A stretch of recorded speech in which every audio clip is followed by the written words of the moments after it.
So we talked about how to use the first derivative test to determine where the maximums and minimums for a function happen. Um, Another test for determining maximums and minimums is called the candidates test. The candidates test is the test that I recommend you use when you have a closed interval and you're trying to find absolute maximums and minimums. The first derivative test is really great for telling you where relative maxes and minimums happen, but it doesn't tell you absolute. The candidates test is really good for telling you whether it's a local or an absolute maximum or minimum. Just like candidates for president, the candidates for maximums and minimums, the only people who could possibly win the nomination or the only places that could possibly be the maximum or minimum are the people who are on the stage. And for functions, the candidates who are on the stage are the critical points, the places where the derivative is equal to 0, and the endpoints if you have a closed interval. So those are the two possibilities, any critical point you have and any endpoint you have. And I hope you don't have 20 of them to have to test like the Democrats did. All right.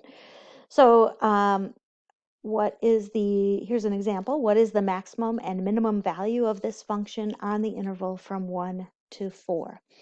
I don't have a visual of what that function looks like. I don't have that off the top of my head. I don't want to plug in all of the possible values between 1 and 4 because I know there are infinitely many. So my first step is to find the derivative. So I'm going to go ahead and do that. Before I write the derivative, I'm going to, ooh, that's a terrible color. I'm going to rewrite my function so that it looks like something that's easier to take a derivative of. Now I'm going to take the derivative.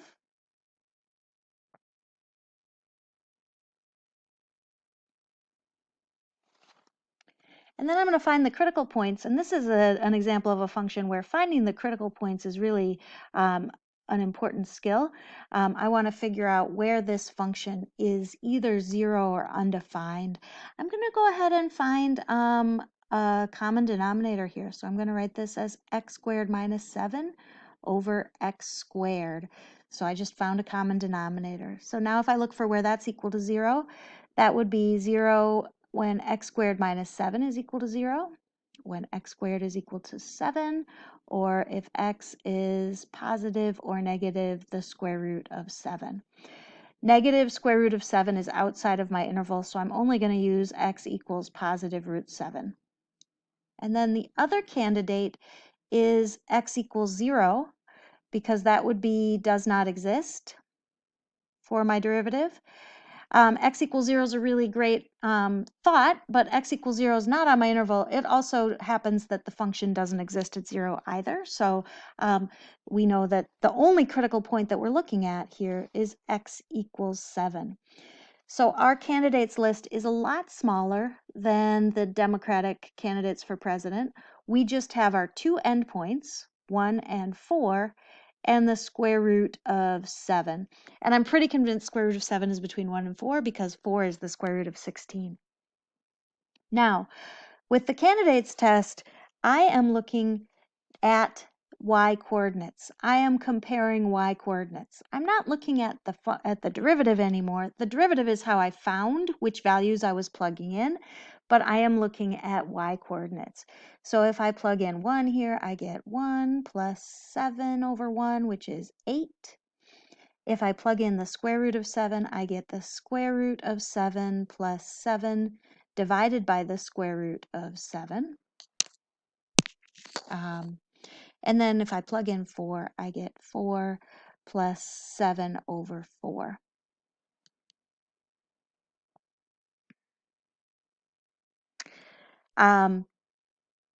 So if I'm looking at, well, so this, if I rewrite this a little bit, this would be 16 fourths. 16 plus 7 is 23 fourths.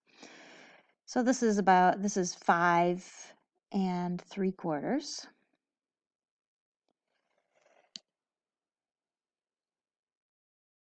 And square root of 7 plus 7 divided by square root of 7. Well, square root of 7 is between 2 and 3. And so 7 divided by something between 2 and 3 at plus between 2 and 3. So this would be, somewhere around 5-ish. I know it's less than 8. I'm pretty sure it's less than 5 3/4 as well. And I could totally convince myself by looking at a number line. If I look at 1, root 7, and 4, and I check the first derivative at those between those values, and this is getting back at the first derivative test, but if I look at the first derivative between those values, I'm actually going to look at this form of it, somewhere between 1 and square root of 7. If I square that and take away 7, I'm going to get a negative value divided by a positive value, so this would be negative. If I have something bigger than the square root of 7 and I square it and I subtract 7, that would be a positive value. So I know for sure that my function is decreasing down to this value, which I'm not sure what it is. And so the candidates test convinced me that I have an absolute maximum is 8. And I use the candidates test to show that. And I know that the absolute minimum is square root of 7 plus 7 over root 7. Here's a visual for that. The function graphed out, here is 1 comma 8. Here's that about 5 value I was talking about, and there's that the 5 3/4 for that endpoint. All right. Here's another example. We're trying to find the absolute maximum minimum. We have a closed interval, so that's when we say, okay, candidates test. So the first thing we're going to do is we're going to take a derivative. Remembering chain rule, the derivative of e to the x is just e to the x, but this is not just e to the x, it's e to the x squared minus 4x. So we have to do a derivative of the baby. And then if I want to find where this is equal to 0, I know that this factor would never be 0 because e to no power is 0, but I know that this factor is equal to 0 when x is equal to 2. So my candidates are 0 because it's an endpoint, 2 and 5 because 5 is an endpoint. And remember, I'm checking the y coordinates, comparing y coordinates to figure out which one is the biggest and which one is the smallest. So that's when I look at f of x. So if I plug in 0, I have e to the 0, which is 1.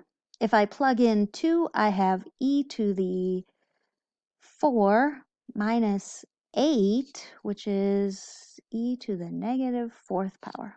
If I plug in 5, I have e to the 25th minus 20th, which is e to the 5th.